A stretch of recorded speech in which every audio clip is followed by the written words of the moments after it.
தமிழ்நாட்டின் பூர்வீகம் அல்லது தாயகம் என்று சொன்னால் திருநெல்வேலி மாவட்டத்தை தான் ஆய்வாளர்கள் வானமாமலை, ஆய்வாளர் தே. லூர்து உள்ளிட்ட அறிஞர்கள் குறிப்பிட்டு சொல்வார்கள்.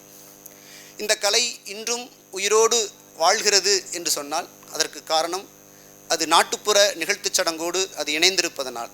குறிப்பாக திருநெல்வேலி மாவட்டத்தில் மிக முக்கியமான நாட்டார் தெய்வமாக இருக்கக்கூடிய சுடலை மாடன் வழிபாட்டோடு இந்த சடங்கு இணைந்திருக்கிறது.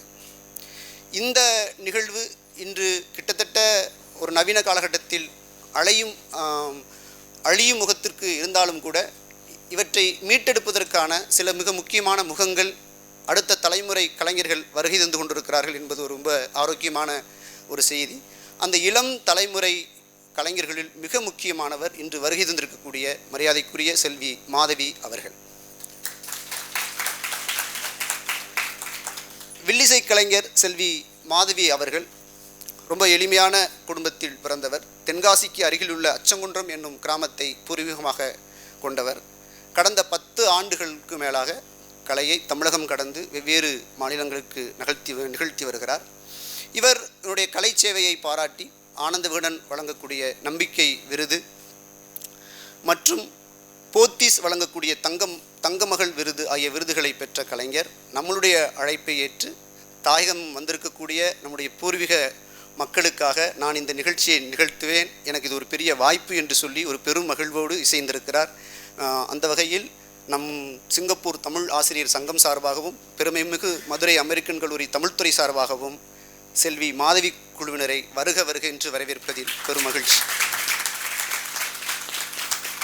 நிகழ்ச்சியின் தொடக்கமாகவே ஒரு வில்லிசையோடு தொடங்கலாம், தந்தனத்துவம் தாளம் என்பதாக ஒரு மங்களகரமாக தொடங்கலாம் என்பதாக முதலில் உங்கள் பார்வைக்காக நிகழ்ச்சி இப்போ துவங்குகிறது.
அன்னை வயற்றில் பிறந்த தொல்லை போ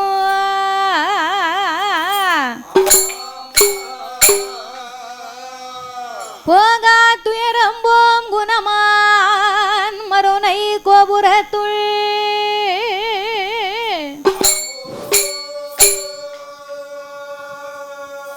வீச்சிருக்கும் கணபதியை கை தொழுத காப்பே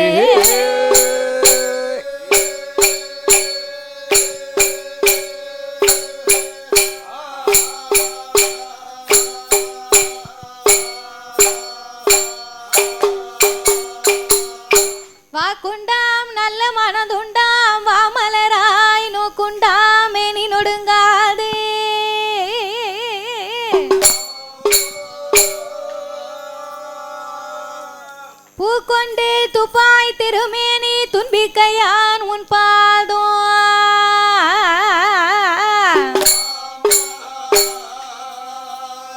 தப்பாமல் சார்பார் தமக்கே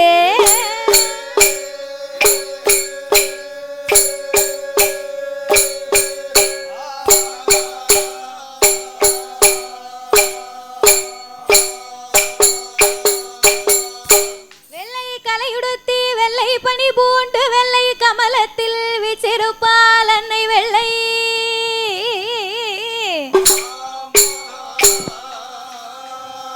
வெள்ளை அரியாசனத்திலே அரசரோடு என்னை சரியாசனத்தில் வைத்த எந்தாயே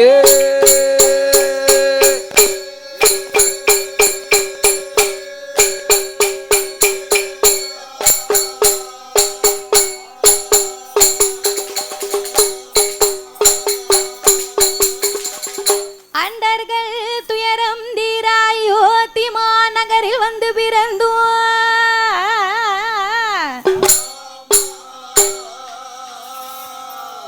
தண்டகாருணியம் சென்று சமுத்திரத்தை ஓரணையாகவே கட்டி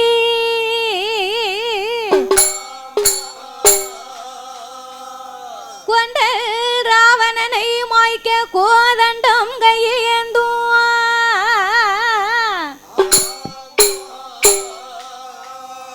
பண்டரி போச்சும் ராமா ராமச்சந்திரா உன் பொன்னடி கமலம் போச்சு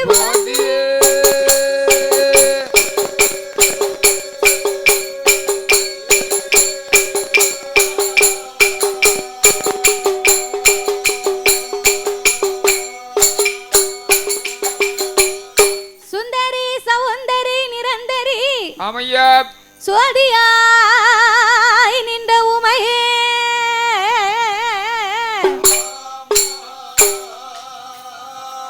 சுக்கிரவாரத்தினால் உன்னை தரிசிப்பவர்க்கு அருள் புரிவாயன் தாயே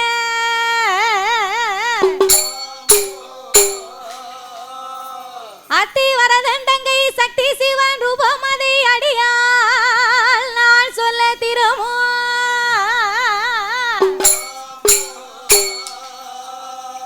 இந்த அழகான மதுரை மாநன் நகரத்திலே புகழாக வந்த மந்த அமர்ந்த என் நம்பிகை அங்கையர்கண்ணி அகிலாண்ட கோடி பிரம்மாண்ட நாயகி ஆமையா அம்பிகை மதுரையாளும் மீனாட்சி அம்மாள் என கருள் புரிவார்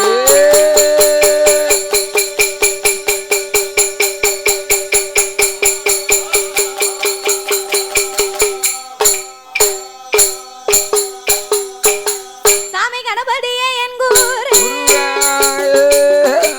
கணபதியே என் கூறு அப்பனை கனவிலையும் நான் மற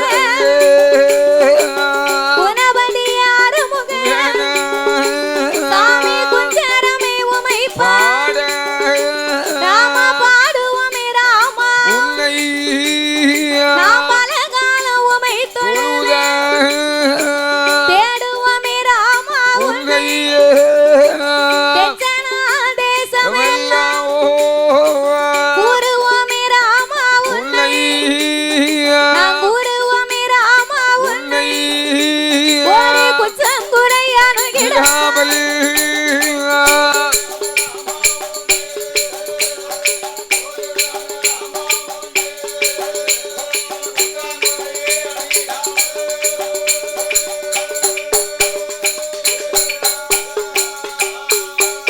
சாமி ஆதியில வேதனா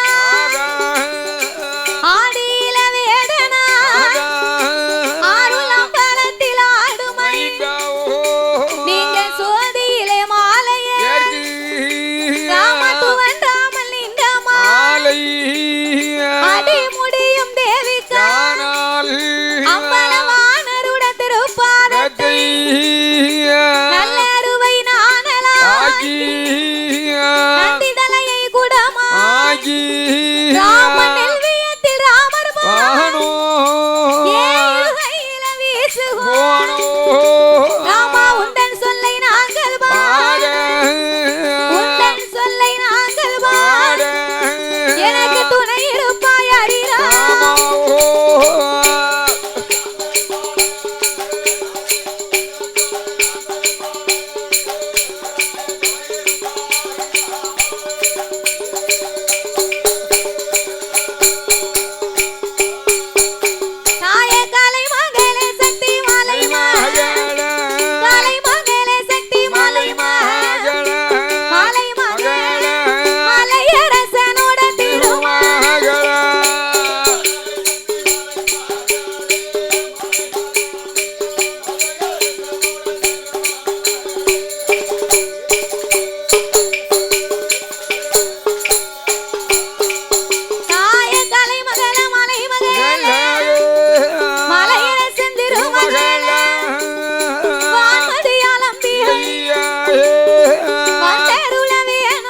அம்மா ஓ இடம் இருக்கும் வனக்கிளியே என கருள வருவாய் அம்மா ஓ எந்த நலம் இருக்கும் ஈஸ்வரி வந்தனக்கு அருள் புரி தாய நெஞ்சு முட்டி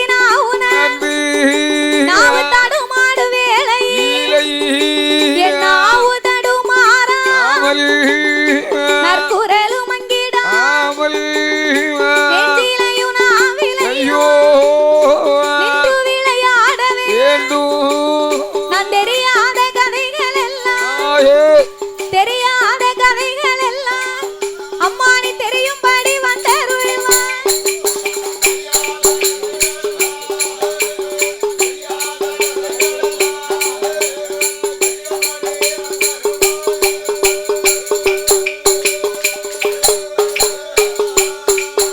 சாமி கச்சு தந்த வாத்தியார் கச்சு தந்த வாத்தியார் அண்ணாவி குருவர் யாரு என்று பார்க்குமா தென்னிந்தியா தேசமே தென்காசி மாவட்டத்தில் சென்றாலை புச்சொரி சீவநல்லூர் நகரில் மாநிலம் முங்கியாதிபதி மாநிலம் முங்கியாதிபதி ஐயா மாடசாமி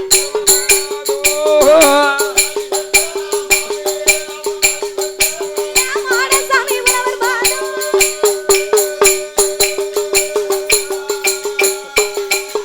ஒரு வாடாமல்லி பூச்சொரியும் வல்லமண்ட நகரில் வாழும் மாரியம்மா நாமமே மாரியம்மா புலவர் இதற்கு ஒரு பூச்சொரி வீக்கே புது நகரில் வாழும் இல்லை சைக்கவிகளை விருத்தம் போட்ட அர்த்தம் சொல்லும் இவ்வுலகில் கியாதிபதி இசைக்கு அவர் புலவர் காட்டு மல்லி பூச்சொரியும் கடைய நல்லூர் நகரில் வாழும் கட்டு கட்டா கவிமா கணநாத நாமமே கலை உலகில் கியாதிபதி கலை உலகில் கியாதிபதி ஐயா கணபதி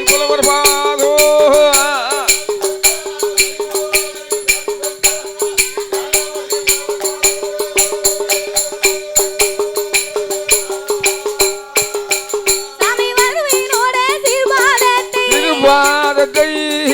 என் குருவினோட திருப்பாதத்தை கொண்டேனையா என் சிரசி இங்கே வந்த சபையோர்க்கெல்லாம் இனி வரப்போற பெரியோர்க்கெல்லாம் வணக்கம் செய்தும் மாறு பேரும் கூடிருக்கும் பெரியோர்க்கெல்லாம் கூட போகும் சபையோர்க்கெல்லாம் இந்த குழந்தை நான் நமஸ்கரித்தேன் என் சபையோர்கள பெரியோர்கள் சபை நிறைந்த தாய்மார்கள் கல்வி கற்ற பெரியோர்கள் தொழில் படித்த கலைவான்கள் நாம் பாலகி மாதவி சபையோர்கள் முன்னால் நாங்கள் சக்தி கதை பாட போறோம் நீங்க சபையோர்கள் கேட்டிடு நாம் பாடுகிற பாட்டதி ஒரு பழுது உச்சம் வந்துட்டான் உங்க பாலகி போல் என்ன நான் சொல்லுகிற சொல்லாடி ஒரு சொல் குறைக இருந்துட்டான் உங்க சொந்த குழந்தை போல என்ன அறிந்து நான் பாடிட்டான் அறியாமல் பாடிட்டான் தெரிந்து நான் பாடிட்டான் தெரியாமல் பாடிட்டான் நாங்க 6 பிள்ளை 100 குச்சம் 6 பிள்ளை 100 குச்சம் எங்களை ஆதரிக்க வேணும் ஐயா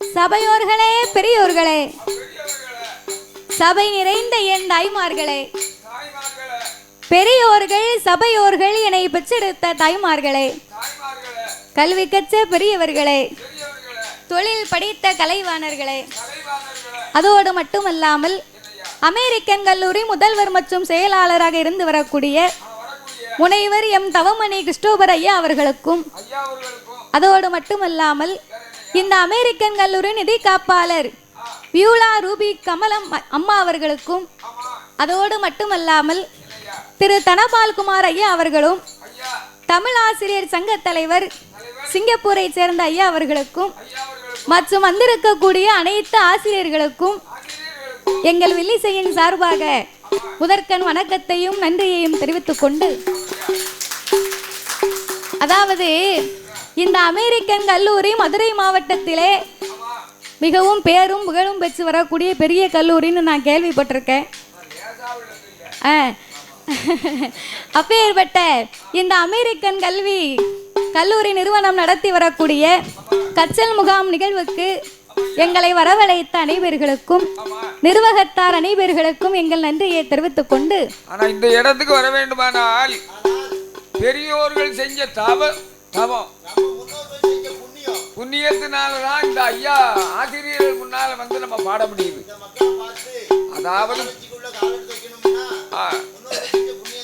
அதனால எங்களை வரவழைத்த அனைவர்களுக்குமே நாங்கள் நன்றியை தெரிவித்துக் கொண்டு, அதாவது எந்த ஒரு இடத்திலேயுமே நாமல் முதலாகவே வில்லிசை ஒன்று ஆரம்பிக்கிறோம்னு சொன்னா வில்லிசையோ சொல்லிசை என்பார்கள். வில்லுப்பாட்டுன்னா முத்தமிழ் சேர்ந்ததுதான் இந்த வில்லுப்பாட்டு. பாடுவது மட்டும் கிடையாது, ஆடுவது மட்டும் கிடையாது, முகபாவனை வேண்டும், இயல் இசை நாடகம் இம்மூன்றுமே சேர்ந்ததுதான் இந்த வில்லுப்பாட்டு. அதனால எவ்வளவு பெரிய திருவிழாக்கள் நடந்தாலுமே, பெரிய பெரிய கலை நிகழ்ச்சிகள் எல்லாம் இருந்தாலும் ஒரு தெய்வத்தினுடைய திருப்புகளை நாம எடுத்து சொல்லணுமானா இந்த வில்லுப்பாட்டு இருந்தா தான் முடியுமா? ஆதி காலத்திலே இந்த வில்லிசை உண்டு. ஆதி காலத்திலே கிராமிய கலைன்னு சொன்னா நம்ம வில்லிசை ஒன்றுதான். அதனால தென்னகத்து மாவட்டத்தில் மட்டுமே அதிகப்படியாகவே இருந்து வரக்கூடிய இந்த வில்லிசையை இப்போது காலங்கள் வர வர வர நான் வில்லுப்பாட்டு படிச்சதுக்கு பின்னால நான் படிக்கும் போதே என் வில்லுப்பாட்டை நம்ம இல்லாத இடத்துக்கு வடக்கு என்ன மாவட்டம் எல்லாம் இருக்கும் அங்கெல்லாம் போகணும்னு எனக்கு ரொம்ப ஆசை. கண்டிப்பா அது இப்போ நிறைவேறிக்கிட்டே இருக்கு. உங்களால் மட்டும்தான் அது சாத்தியம். அதற்காக நன்றி. யோகத்துல நாங்கள் வந்து எல்லா இடங்களுக்கும் நாங்க வந்துகிட்டு இருக்கோம். இதுக்கு முன்னால பாடுனால இந்த மாதிரி ஒரு புகழ் கிடையாது எங்களுக்கு. எனக்கு வந்து 60 வயசாச்சு. ஆகையினாலே நாங்கள் பாடக்கூடிய இன்றைய பாடலாகப்பட்டது தாத்தாவை பேச விட்டு ரொம்ப நேரம் பேசுவாரு. ஏன்னா நமக்கு நேரம் இல்லை இல்லையா? ஆகையினாலே இன்றைக்கு நாங்கள் பாடக்கூடிய வில்லுப்பாட்டு என்பது நாமல் ஒரு கல்லூரிக்கு வந்து இருப்பதனாலே இந்த உலக மக்களுக்கெல்லாம் அநேக பேர்களுக்கு இந்த கதையை வந்து கண்டிப்பா தெரிந்திருக்க கூடும். இதுக்கு முன்னால பேத்திமாறு மாதிரி நிறைய பேர்கிட்ட பாடி இருக்கேன். ஆனா இந்த புகழ் கிடையாது. எங்க பேத்தி கூட வந்தேன் நானு. வந்து சேர்ந்ததுல இருந்து எனக்கு அவளை வச்சு ஒரு மரியாதை. அதனால இந்த தமிழகத்திலே இந்த கதைகளையும் இந்த கதையில் உள்ள வறுமையை பற்றியும் தெரியாத மக்கள் யாவரும் இருக்க முடியாது. அப்பேற்பட்ட வறுமையினால் தன்னுடைய 7 பிள்ளைகளோடு தன்னுடைய உயிரையும் மாய்த்து தன்னை தானே தற்கொலை செய்து வறுமைகளுக்கெல்லாம் உச்சுப்புள்ளியாக இன்னைக்கு வறுமையில் வாடும் மக்களுக்கு ஒரு தெய்வமாகவே வாழ்ந்து வரக்கூடிய விருதுநகர் மாவட்டத்திலே அர்ச்சனாபுரத்திலே அவதரித்த தெய்வ திருமகள் நல்லதங்கால் அம்மனுடைய கதைகளை பாட இருக்கிறோம். அந்த அம்மா பிறந்தது மனித பிறவி நம்மள மாதிரிதான். ஆனா ஆண்டு மடிந்ததுக்கு பின்னாலே மக்கள் எல்லாம் தெய்வமா வச்சு வணங்குறாங்க. அப்பேற்பட்ட நல்லதங்காலின் திருக்கதைகளை நாங்கள் பாட இருக்கிறோம்.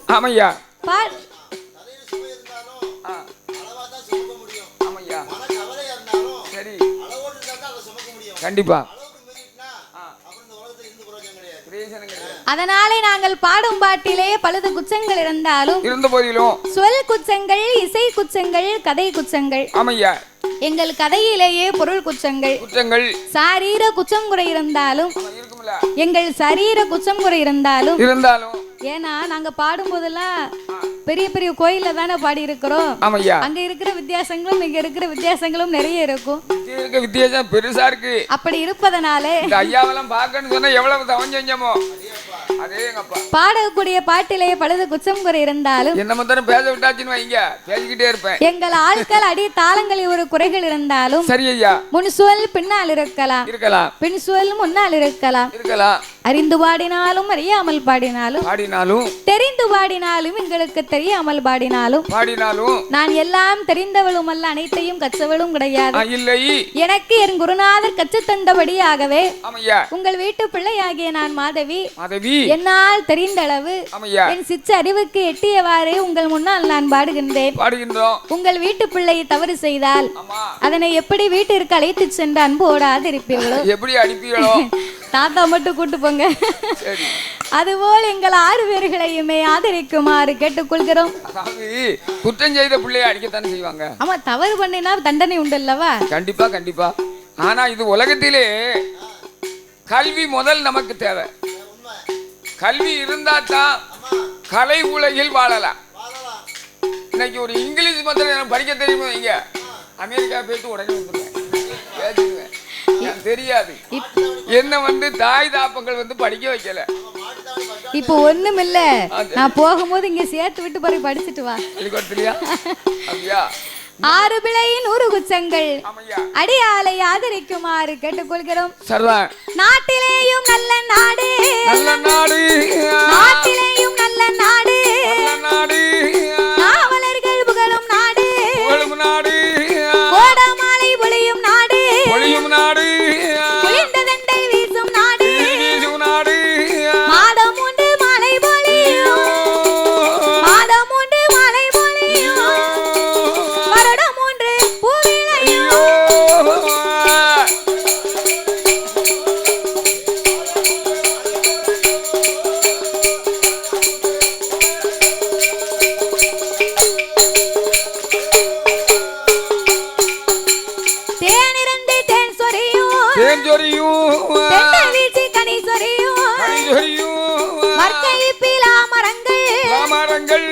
வளர்ந்தோங்கி செழிக்கும் நாடு, மாடு கட்டி போரடித்தால் மாலாதி சென்னலென்று ஆனை கட்டி போரடிக்கும், ஆனை கட்டி போரடிக்கும் அழகு திரு நாடதிலே.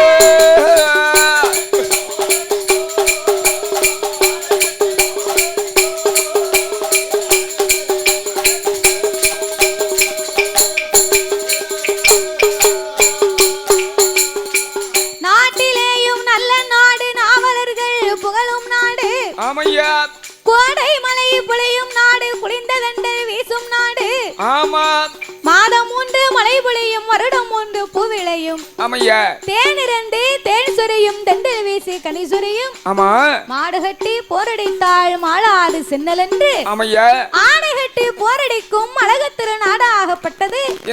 அதுதான் தென்னகத்திலே கியாதி பெற்று வரக்கூடிய விருதுநகர் மாவட்டத்திலே பத்ராயிருப்பு பக்கத்திலே அமைந்திருக்கக்கூடிய அர்ச்சுனாபுரம்.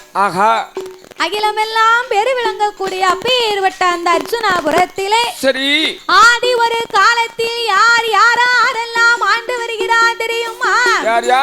அர்ச்சுனாபுரமதியிலே, அர்ச்சுனாபுரமதியிலே அன்று ஒரு நாளை யாரெல்லாம் ஆண்டு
அன்று ஒரு நாளையிலே ராமலிங்க ராஜாவும் இந்திராணி அம்மையுமாக மன்னவன் தேவி இருவர்களுமே மகிழ்ந்தன பேச செய்து வருகிறார்கள்.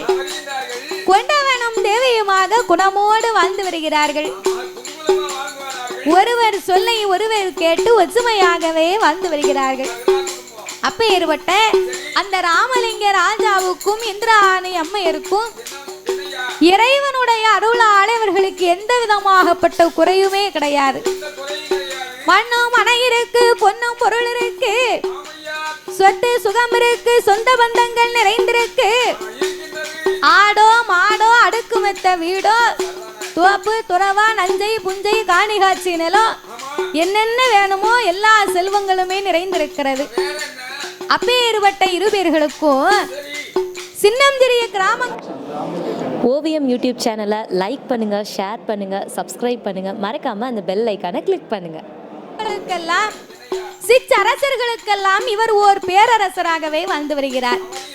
அப்பேற்பட்ட ராமலிங்க ராஜாவுக்கும் இந்திராணி அம்மைக்கும், அதாவது ஒரு மனிதனுடைய வாழ்க்கையிலே செல்வங்கள் 16 என்பார்கள். அந்த 16 செல்வத்திலேயுமே வாய் திறந்து பேசக்கூடிய செல்வம் ஒரே ஒரு செல்வம் தான். அப்படியா? ஆட்சி அதான பண்ண வீட்டுல சும்மா விட மாட்டுக்கா.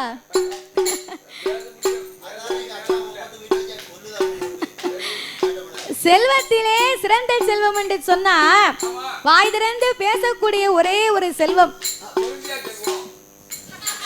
நம்ம வீடு நிறைய பீரோவில் நிறைய கட்டுக்கட்டா பணம் காசு நோட்டு வைத்திருந்தாலும் அந்த பணம் காசு நம்மள அம்மா அப்பான்னு கூப்பிடுமா ஐயா?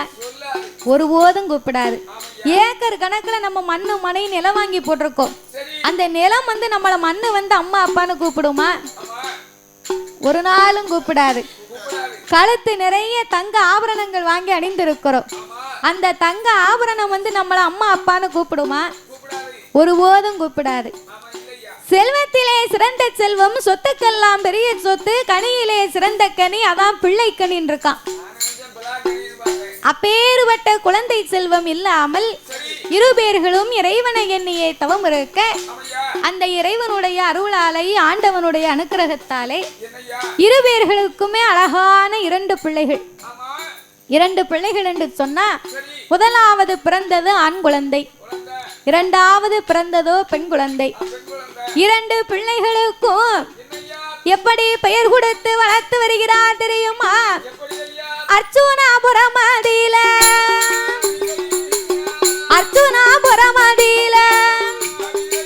அந்த ராமலிங்க ராஜாவும் ஆதி இந்திராணி அம்மையுமான் பெற்றெடுத்த பிள்ளையருக்கு நல்ல தம்பி நல்ல தங்கான் என்று நலமோடு பெயர் கொடுத்து அவரை ஊட்டி வளர்ப்பாராம். அவர் உடம்பெல்லாம் உருகையும் அவரை தேய்ச்சி வளர்ப்பாராம். திரேகம் எல்லாம் உருகையும் அவனால ஒரு மேனியுமான் பொழுது ஒரு வண்ணமுமான் வளரும் பிறை சந்திரன் போல் ஐயா சந்திரன் போல் வளர்த்து வர இருபேரும் அங்கே வளர்த்து வர இருபேரும்.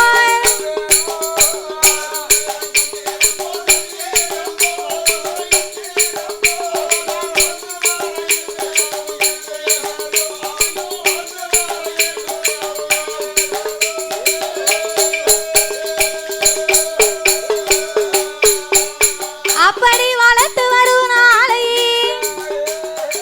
நல்ல தம்பி நல்ல தங்கான் அவர்கள் இருபேர்களுக்கு 3 நல்ல வயதாச்சு.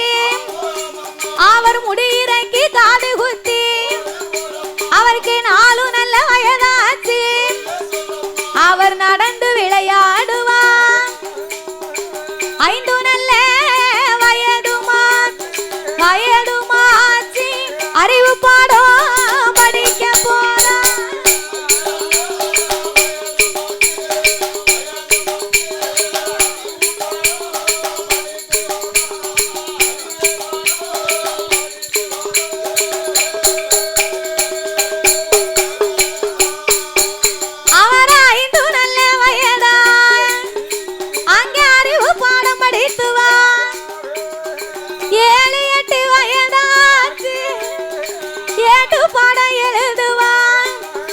10 12 வயதுமான் பலகலையும் படித்துவான் 16 வயதுக்குள்ள படியாத பாடம் இல்லை பாராத பிராணம் இல்லை 5 வயதிலே அறிவு பாடங்களை கற்பிக்க வேணும் என்று சின்னஞ்சிறு பிள்ளைகளுக்கு நாமல் வளரக்கூடிய பிராயத்திலே எந்தெந்த வயதில் எதை எதை செய்யணுமோ அதை எதை செய்து முடிக்கணும்.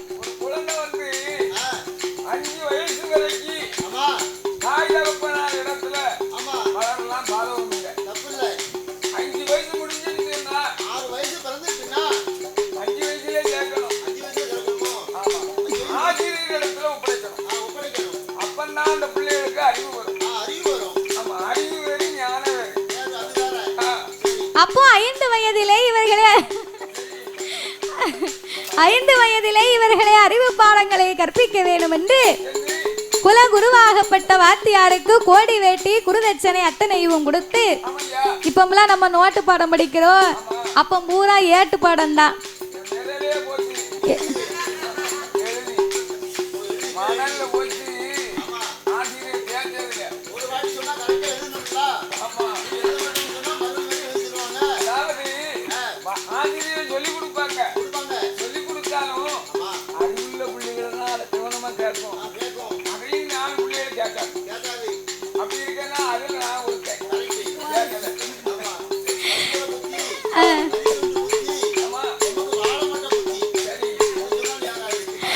அப்போ 5 வயதிலே வாத்தியாரின் இடத்திலே சேர்த்து 12 16 வயதுக்குள்ளே நல்ல தங்காளுக்கும் நல்ல தம்பிக்கும் பாடங்களை கற்பித்து கொடுத்தார்கள்.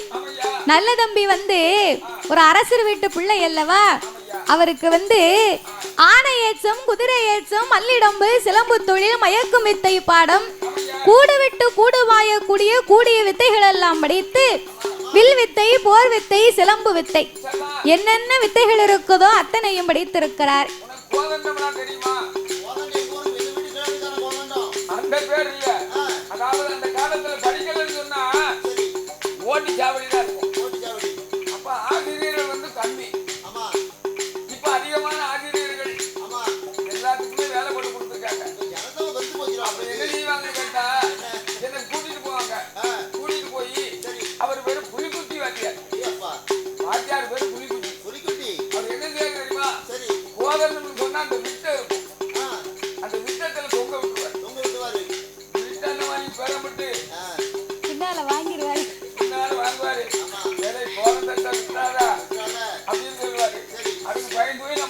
அப்படியெல்லாம் அந்த காலம் படித்திருக்கிறார்கள் இல்லையா. அப்ப அதை போலவே இந்த நல்ல தம்பிக்கு உரிச்சி நன்னூல் சூடாமணி நிகுந்து விவேக சிந்தாமணி இப்பேற்பட்ட பாடங்களை எல்லாமே படித்து வருகிறார்கள். அப்படியாகவே படித்து வரக்கூடிய நாளையிலே அந்த நல்ல தம்பியானவருக்கு 20 21 வயதாகிவிட்டது. அவருக்கு திருமணம் முடிக்க வேணும் என்று ராமலிங்க ராஜாவும் இந்திராணி அம்மையுமான் என் அம்மா மகன் நல்ல தம்பி ஒரு கல்யாணம் முடிக்கவே அவனை கண் குளிர பார்க்கவே அவனுக்கு மாலை மனம் முடிக்கவே மனம் குளிர பார்க்கவே நாம திருமணங்கள் முடிக்க வேணும் திருமணங்கள் முடிக்க வேணும் மகனை திருப்பூட்டி பார்க்க வேணும்.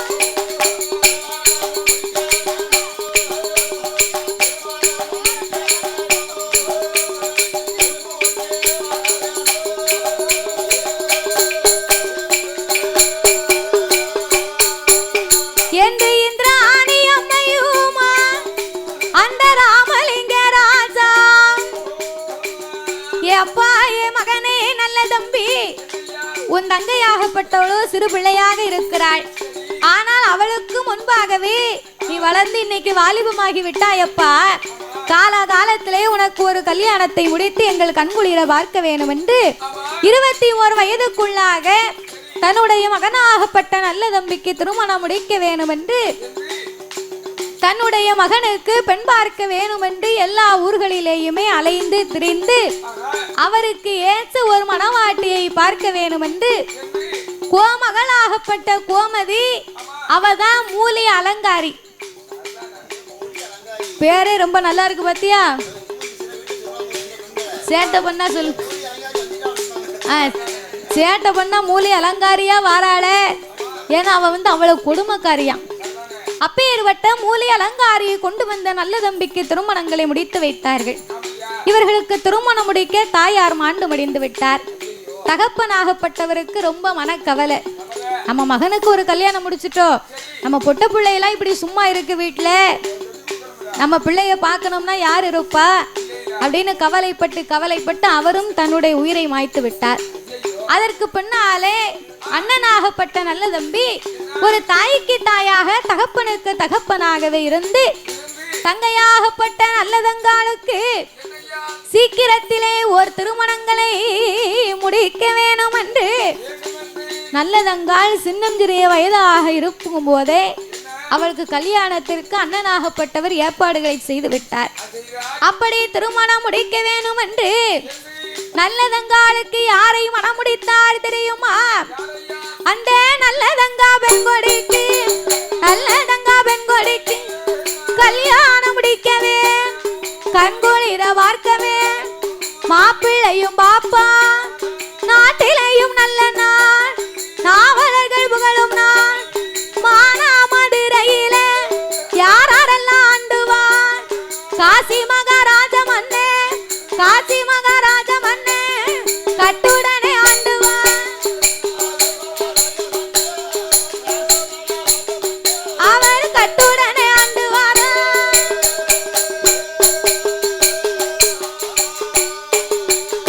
அந்த காசி மகாராஜமன் கட்டுடனே ஆண்டுவான். ஆண்டு வரும் நாளை இந்த நல்லதங்காளுக்கு மாப்பிள்ளை பார்க்க வேண்டும் என்று எல்லா தேசங்களிலும் பார்த்து கடைசியாகவே அரசனாகப்பட்ட மானாமதுரை ஆண்டு வருகிறார் மகாராஜா. அவர் பேருதான் காசி மகாராஜன். காசி மகாராஜன் என்று சொல்லக்கூடிய மன்னனை கொண்டு வந்து நல்லதங்காளுக்கும் அவருக்கும் நாள் பார்த்து தினம் குறித்த நல்ல நாளை எதிர்பார்த்து இருவேர்களுக்குமே சிறப்பாக திருமணத்தை முடித்தார்கள்.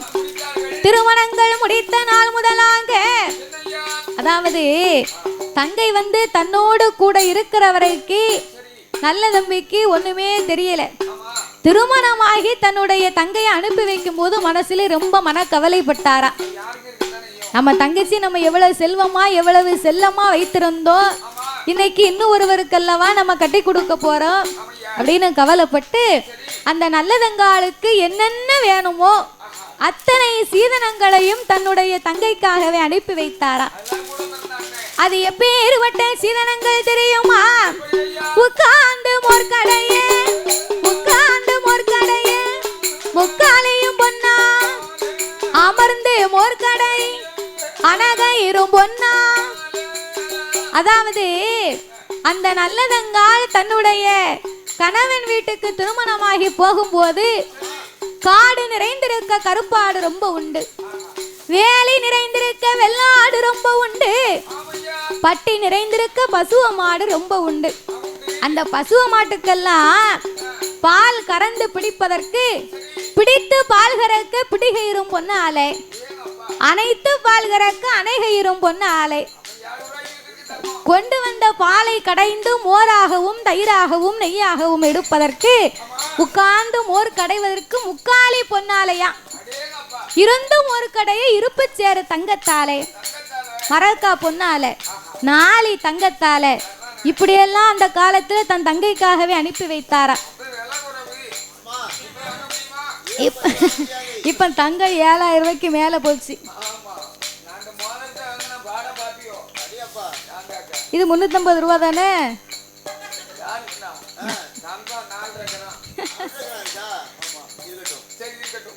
அதை நேத்து முக்கிட்டு வந்ததுனால கலர் தெரியல.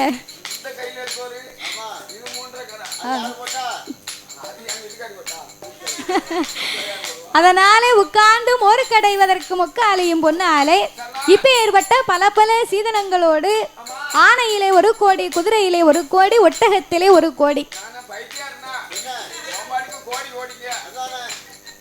கோடின்னா கட்டுக்கட்டா பணம் இல்ல. கோடின்ன உடனே நீ நினைக்காத தாத்தா. கோடினா என்ன தெரியுமா? மரவையினால் செய்யப்பட்ட புது பொம்மை. கோடிங்கிறதுக்கு பொருள் வந்து புதுசு என்று அர்த்தம். அதனால ஆனையினால, குதிரையினால, ஒட்டகத்தை மாதிரி புது புது பொம்மை மரவையினால் செய்யப்பட்ட உயிரில்லாத மர பொம்மையா. புதுசுக்கு பேரு கோடி. அப்போ அவளுக்கு பிறக்கக்கூடிய பிள்ளைகளுக்கு விளையாடுவதற்கு விளையாட்டு பொருளா கொடுத்து விட்டாராம். அப்ப எவ்வளவு பாசம் இருக்கும் அண்ணனுக்கு. அப்ப அனுப்பி வைக்கும் போது இந்த நல்லதங்கால் அண்ணனை விட்டு பிரிகிறோம் என்று அவன் முட்டி எழுவாளா, முட்டி எழுவாளா, மூக்கத்து அருந்து விழ அடித்து அழுவாளா, அடித்து அழுவாள் அவன் ஆபரணம் அருந்து விழ.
அர்ச்சுனாபுரத்தை விட்டு மானாமதுரைக்கு சென்ற என் நல்லதங்காள் செல்வ செழிப்போடு அண்ணனால் அனுப்பி வைக்கப்பட்டு மானாமதுரையிலே காசி மகாராஜனோடு கட்டுக்கோப்போடு இரு பேர்களுமே வாழ்ந்து வருகிறார்கள். ஒரு நகமும் சதையும் போல் வீணையும் நாதம் போல அலையும் கடலும் போல இரு பேர்களுமே ரொம்ப ஆனந்தமாகவே வாழ்ந்து வருகிறார்கள். அப்போ இந்த காசி மகாராஜனுக்கு நாட்டு மக்கள்னு சொன்னா அவருக்கு ரொம்ப பிரியம். ஆமா, மக்கள் பற்று கொண்டு இந்த காசி மகாராஜன் தன்னுடைய நாட்டை ஆண்டு வரும் போது காலப்போக்கிலே இந்த மானாமதுரையிலே கால கொடுமையாக கடவுளார் சோதனையாக அந்த மானாமதுரையிலே மழை இல்லாமல் போகிறது. மழை இல்லாம போனா நாடு தாங்குமா ஐயா? அப்போ நாட்டுக்குள்ளே எங்கு பார்த்தாலும் ஒரே பஞ்சம்.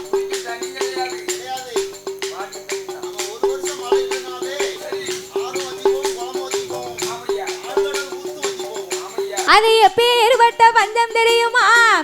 அது நாளை உருண்ட பஞ்சம், நாயகனை தோற்ற பஞ்சம், ஆளாக்கி உருண்ட பஞ்சம், அசுரனையும் தோற்ற பஞ்சம், மறக்க உருண்ட பஞ்சம், மன்னவேனை தோற்ற பஞ்சம், அவர் தாலி வீச்சும் பிலி வீச்சு தலையளவு பஞ்சம் ஐயா, பிள்ளையை விலை கொடுத்து தவிடு வாங்கி உண்ட பஞ்சம், பருவமழை பொழியலைய அங்கே பட்டி தொட்டி செழிக்கலைய, அங்கே காலமழை பொழியலைய அங்கே காடு தர விளையலைய, பஞ்சமான பஞ்சமையா, பஞ்சமான பஞ்சமையா, பெரிய பாரவிளை பஞ்சமாச்சு.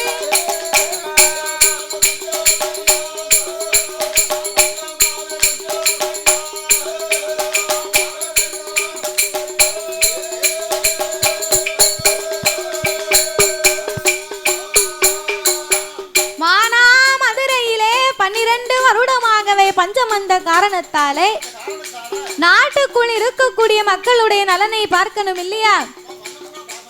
மக்களுடைய செயல்களை எல்லாம் கடமைகளை எல்லாம் செய்து முடிப்பது மன்னனுடைய வேலை. மக்களுக்கு குறைவு இருக்கா நிறைவு இருக்கா அப்படின்னு பார்ப்பது மன்னனுக்கு வேலை அல்லவா?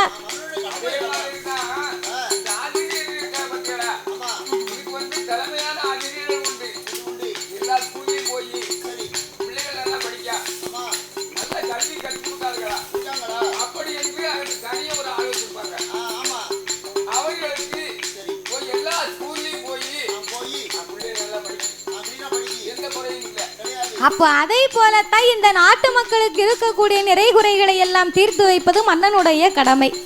அப்ப இந்த மக்களுக்காகவே கடமையாற்ற வேணும் என்று நினைத்த இந்த காசி மகாராஜன் மந்திரியாகப்பட்டவன் வந்தார். ஐயா காசி மகாராஜா, நாட்டுக்குள்ளே பஞ்சம் வந்ததுனால மக்கள் எல்லாம் சாப்பாட்டுக்கு கூட வழி இல்லாம இருக்கிறாங்க, குடிப்பதற்கு பச்சை தண்ணி கூட இல்லாம இருக்கிறாங்க, நாங்கள் என்னதான் செய்வது அப்படின்னாங்க. அப்போ தானிய கடங்க போய் பாருங்கன்னாங்களாம். தானிய கடங்கை பார்த்தா அங்கேயும் திருந்து விட்டது. கஜானா காலியா போச்சு, பொக்கிஷங்கள் காலியா போச்சு, பொன் பொருள் காலியா போச்சு. தானிய கடங்கே காலியா போச்சுன்னா அப்புறம் அதுக்கு மேல என்ன இருக்கும்? அப்ப இந்த மந்திரியாகப்பட்டவன் மக்களுடைய பசியை நாமல் ஆச்சுவது எப்படின்னு கேட்க, அப்ப காசி மகாராஜன் சொன்னாரா, என்னுடைய மனைவி இருக்கிறாளே, என் அருமை மனைவி நல்லதங்காள், அவள் கொண்டு வந்திருக்கக்கூடிய சீதனங்களும் அவள் கழுத்தில் இருக்கக்கூடிய ஆபரணங்களும் இருக்கு, அதை கொண்டு போங்கன்னாரா. அப்போ இந்த நல்லதங்காள் சிறிதும் வேண்டாம் இல்லைன்னு ஒரு வார்த்தை கூட மறுக்காம மன்னனுடைய கடமையை ஆற்ற வேண்டும் என்று சொல்லி தன்னுடைய கழுத்தில் இருந்த அத்தனை ஆபரணங்களையும் கலத்தி கொடுத்தாளாம். கழுத்துல போட்டிருக்கா பாருங்க, கழுத்துல போட்டிருக்கக்கூடிய தாலியை தவிர வேற எதுவுமே கிடையாதாம். அதுவும் கடைசி நேரத்திலே மக்களுக்கு வேணும்னு மஞ்ச கயிறை கட்டி கொண்டு அதையும் அந்த அம்மா கலத்தி கொடுத்தாளாம். அப்படியாகவே தன்னுடைய சீதனங்களை எல்லாம் கலத்தி கொடுத்த போது நாட்டு மக்களுடைய பஞ்சங்கள் தீராமல் மறுபடியும் மந்திரி அரண்மனைக்கு வந்தார். அண்ணா, நாங்கள் எல்லா வச்சையும் வச்சு பார்த்தோம், மக்களுக்கு பசியாற்ற முடியவில்லை, இன்னும் பசியாக இருக்கிறார்கள். அப்ப மன்னன் சொன்னாரா, சரியப்பா, நான் அணிந்திருக்கக்கூடிய இந்த அரச ஆடை ஆபரணம் இருக்கு பாருங்க, அதையெல்லாம் நீங்க கொண்டு போங்க அப்படின்னு அரண்மனைக்குள் வந்து விட்டு எதுவும் இல்லாத சன்னியாசி போலவே வந்து நின்றார். அத்தனையும் தாம்பூலத்தில் வைத்து அனுப்பி வைத்தார். அப்பவும் மக்கள் பசியாற்ற முடியவில்லை. மறுபடியும் மந்திரி அரண்மனைக்கு வந்தார். அண்ணா, மக்கள் எல்லாம் நாடு விட்டு நாடு போவதற்கு கூட ரெடியா இருக்கிறாங்க, அத்தனை பேரும் தயாராக இருக்கிறார்களே, நாங்கள் என்ன செய்வது அப்படின்ன உடனே, சரியப்பா, அரசனாக இருந்து கொண்டு மக்களுடைய நிறைகுறைகளை பசியாற்றுவது என் கடமை அல்லவா, அதனால நான் என் அரண்மனையிலே மிச்சம் மீதியாக இருக்கக்கூடியது ஒன்றே ஒன்றுதான். என்னவா இருக்கும்? எல்லாமே வச்சது போக அரச மன்னனுடைய மணி மகுடம் மட்டும், அந்த கிரீடம் மட்டும் இருக்கு. மணி மகுட கிரீடம் மட்டும் மிச்சம் இருக்கு. அதையும் நம்ம இழந்து விட்டா மன்னனுங்கிறதுக்கு எந்த விதமான ஆதாரமும் நம்ம கிட்ட இல்லையே.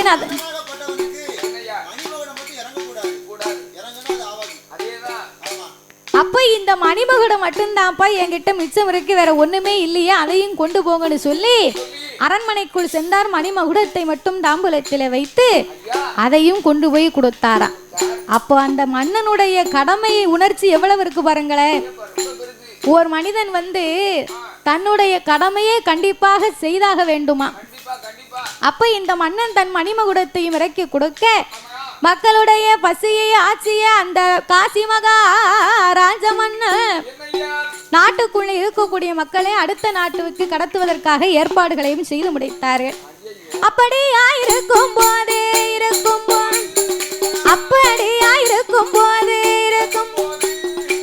மானமதுரையில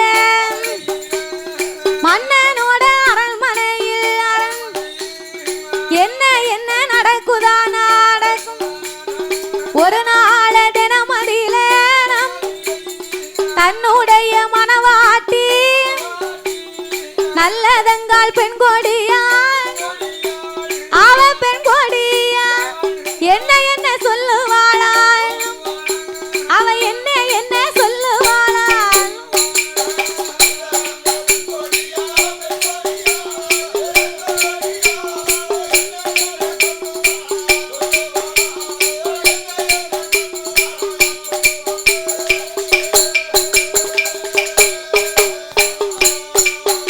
சாமி என்கனவா ராஜவன் எனக்கு வாய்த்த பிராணனும் ஏ மன்னா காசி மகாராஜா நாக்கு மக்களுடைய பஞ்சங்களை தீர்த்த நாமளுக்கு இன்னைக்கு நாமளுடைய அரண்மனையிலே நாமல் பெற்றெடுத்த பிள்ளைகளின் பசியாற்ற முடியவில்லை. நாட்டில் இருக்கக்கூடிய மக்களுக்கு அத்தனை செல்வங்களையும் அள்ளி கொடுத்து விட்டீர்களே, அப்படி அள்ளி கொடுத்த மன்னா நாமல் வயச்சிலென்று பிறந்த மக்களை நீங்கள் என்ன செய்ய போகிறீர்கள்? நல்லதங்காலுக்கு 10 வருடத்திற்குள்ளாக 7 பிள்ளைகள், 1 2 கிடையாது, 7 பிள்ளைகளிலேயும் 4 ஆண் குழந்தை 3 பெண் குழந்தை.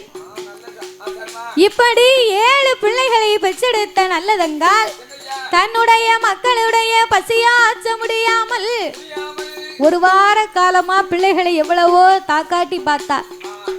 பிள்ளைகளால பசி பொறுக்க முடியல. பிள்ளைகள் வாடி கதறி தன் உயிரை மாய்க்கக்கூடிய அளவுக்கு அம்மா பசிக்கு வயரோ பசிக்கு என் உயிரோ போகும் போல் தெரிகிறதே அம்மா, எனக்கு வயரோ பசிக்குது வானாலு போகுதே அம்மா என்று அவைய குரல் போட்டு அழுது புலம்பினார்கள். ஒரு வாரம் 8 நாள் 7 நாள் ஆச்சு. பிள்ளைகள் எப்படி இருந்தார்களோ அதற்கு மாறாக மாறிவிட்டார்கள். தேனும் தினையும் பாலும் பழமும் நெய்யும் சோறும் அருந்திய உடம்பல்லவா, வறுமையிலே வாடுவதற்கு தாங்குமா? சின்னம் சிறிய பிள்ளைகள், பச்சிலம் குழந்தை, அந்த பிஞ்சு விரல் தாங்குமா? பிஞ்சு வாய் பொறுக்குமா? அம்மாவிடத்திலே அழுது புலம்ப அப்பந்தான் பார்த்தால் இந்த நல்லதங்கா ஏ மன்னாதி மன்னா மகுடமுடி ராஜ மன்னவா, என் பிள்ளைகள் இருக்கக்கூடிய நிலைமையை பார்த்தா வறுமையினால் என் பிள்ளைகள் வாடி செத்து போவார் போல் தெரியுது. நானும் பொறுத்திருந்து பார்த்தேன். ஒரு வாரம் பிள்ளைகள் பொறுத்தார்கள். இதுமா நான் இப்படியே விட்டா என் பிள்ளைகள் செத்து போயிருமன்னா, அதனால நான் ஒரு யோசனை சொல்லுகிறேன் கேளுங்க. என்னுடைய அண்ணன் ஆகப்பட்டவர் அர்ச்சுனாபுரத்துல அண்ணனுக்கு வேணுமுங்க செல்வாக்கு இருக்கு. அங்க போய் என் பிள்ளைகளுடைய பசியாச்சு விட்டு நான் திரும்பி வருகிறேன். காசி மகாராஜனுக்கு பிடிக்கவில்லை. அடியே நல்லதங்கா, வாழ்ந்துகட்டு போனோமையானா நம்மளை வகையிலும் சேர்க்க மாட்டார்கள், கெட்டிலிருந்து போனோமையானா நம்மளை கிளையிலும் சேர்க்க மாட்டார்கள் அடி. அதனால நீ கவலைப்பட வேண்டாம், என்னோடு காத்திருக்க வேண்டும் அம்மா. என்னோடு இருந்தையானா இன்னும் கொஞ்ச காலத்திலே நம்ம பஞ்சம் அது தீர்ந்து போகும். சாணியது தட்டினாலும் சந்தோஷமா வாழ்ந்திருப்போம். வேலைக்கு விறகுடித்து நம்ம உயிரையும் காத்திடும். ஓவியம் சேனலை லைக் பண்ணுங்கள், ஷேர் பண்ணுங்கள், கமெண்ட் பண்ணுங்கள், மறக்காமல் சப்ஸ்கிரைப் பண்ணுங்கள். அப்படியே அந்த பெல் ஐக்கானையும் கிளிக் பண்ணுங்கள். தேங்க்யூ ஃபார் வாட்சிங்.